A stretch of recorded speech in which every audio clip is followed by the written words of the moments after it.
কয়লা চুরিতে বাধাদানের অভিযোগকে কেন্দ্র করে উত্তপ্ত আসানসোলের বারাবণীর চরণপুর। গ্রামবাসীদের বিরুদ্ধে খনি কর্মীদের মারধর ও পাথর ছোড়ার অভিযোগ।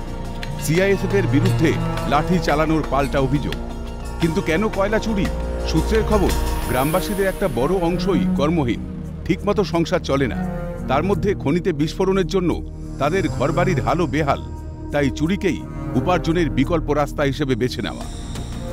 আমাদের মাইনাসের পাশে যে বাড়ি আছে আমাদের, তো আমরা মনে কর ধরুন ঝগড়া ঝাঁটিয়ে মানে আমাদের কয়লা চুরি করার জন্য নেওয়ার জন্য আমাদের কাজ ধান্দা নেই আর নেই।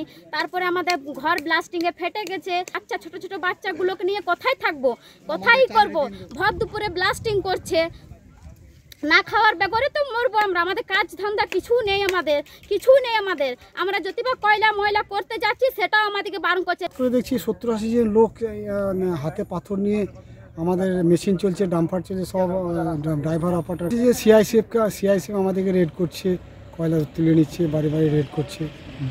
আমি বললাম তাহলে আমরা কী করবো? সিআইএসএফকে বলেন কি আমরা তার জন্য দায়ী কি হবে কেন?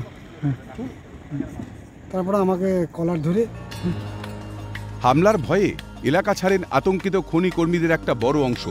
ইসিএল কর্তৃপক্ষের আশ্বাস মিললে তবেই কাজ, দাবি তাদের। একটা কেউ নেই, সব চলে গেছে। গ্রামের লোক যে হারে পাথর ছুঁড়েছে, মারধর করেছে, লোককে আতঙ্কি লোক পালিয়ে গেছে। এবার কাজ চালু করতে আমার লোককে ডাকতে হবে। ওরা চাইছে যে ইসিএল প্রশাসন আসুক, ইসিএল ওই ম্যানেজমেন্ট আসুক, লোকাল প্রশাসন আসুক, একটা ওদের আশ্বাস দেখ যে আমরা কাজ করবো, এখানে সেফলি কাজ করতে পারবো।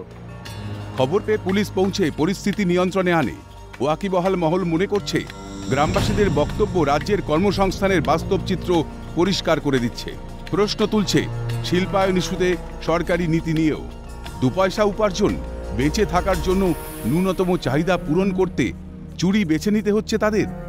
বাংলা কি নেই রাজ্যই থেকে যাবে? শ্রীনাঞ্জন চট্টোপাধ্যায়ের রিপোর্ট, ক্যালকাটা নিউজ।